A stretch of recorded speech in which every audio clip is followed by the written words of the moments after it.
Hai sahabat rumah belajar, Om Swastiastu. Apa kabar semuanya? Semoga dalam keadaan sehat. Perkenalkan, nama saya Niputri Eriawati. Saya adalah guru fisika di SMK Negeri 3 Bangli, Provinsi Bali. Di video kali ini saya akan membahas tentang salah satu materi fisika, yaitu tentang hukum Pascal. Adapun tujuan pembelajaran yaitu peserta didik mampu menerapkan hukum Pascal dalam persoalan sehari-hari. Sahabat rumah belajar, pernahkah sahabat memperhatikan ketika seorang montir sedang mengganti ban pada suatu mobil? Nah, montir ini perlu mengangkat badan mobil untuk dia mampu mengganti bannya. Nah, alat yang digunakan biasanya adalah dongkrak hidrolik. Bagaimana bisa sebuah dongkrak hidrolik mengangkat mobil yang memiliki massa yang lumayan besar?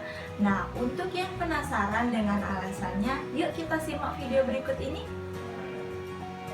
Blaise Pascal merupakan seorang ilmuwan Prancis yang melakukan penelitian pada fluida statis dan menemukan tentang hukum Pascal. Adapun isi dari hukum Pascal ini adalah tekanan yang bekerja pada suatu fluida di dalam ruang tertutup akan diteruskan ke segala arah dan sama besar. Sahabat rumah belajar, untuk kita memahami tentang hukum Pascal, kita bisa meninjau sebuah bejana berhubungan yang memiliki piston dengan luas penampang yang berbeda seperti gambar di samping. Nah, piston ini akan diberikan gaya pada luas permukaan A1 atau permukaan yang lebih kecil akan diberikan gaya yang kita sebut dengan F1. Kemudian, tekanan pada piston yang pertama ini akan diteruskan ke segala arah yang kemudian akan menjadi gaya angkat pada A2 atau pada luas penampang yang kedua, sehingga dia akan menghasilkan gaya angkat atau kita sebut dengan F2. Besarnya tekanan yang disebutkan dalam hukum Pascal itu bisa kita hitung menggunakan konsep tekanan yang mungkin sahabat rumah belajar masih ingat, di mana P sama dengan F per A. Tekanan adalah gaya yang diberikan per satuan luas permukaan atau luas bidang pada suatu ruang tertentu. Nah, pada hukum Pascal ini kita bisa menentukan besar tekanan, di mana tekanan pertama itu sama dengan tekanan pada yang piston yang kedua. Kemudian kita bisa substitusikan bentuknya, di mana F1 per A1 sama dengan F2 per A2.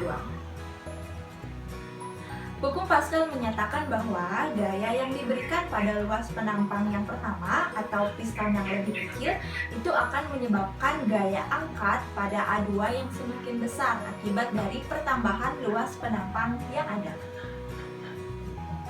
Sahabat rumah belajar, setelah kita memahami konsep yang ada pada hukum Pascal, mari kita sekarang hubungkan dengan dongkrak hidrolik yang tadi kita singgung di awal.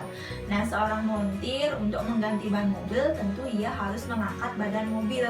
Nah, di sini dia menggunakan alat yaitu dongkrak hidrolik. Nah, pada hal ini dongkrak hidrolik itu akan diberikan gaya oleh montir yang pada A1 atau pada piston pada permukaan yang lebih kecil, kemudian akan muncul gaya angkat yang lebih besar akibat adanya perubahan atau penambahan luas penampang.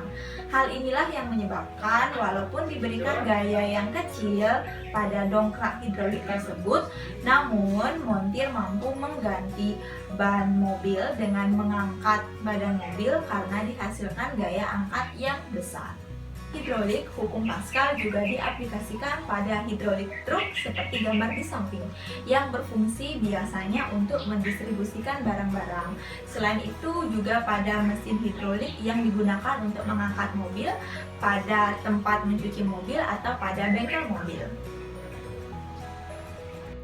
Sahabat rumah belajar, demikianlah pembahasan kita kali ini mengenai hukum Pascal. Semoga materi yang saya sampaikan dapat dipahami dengan baik.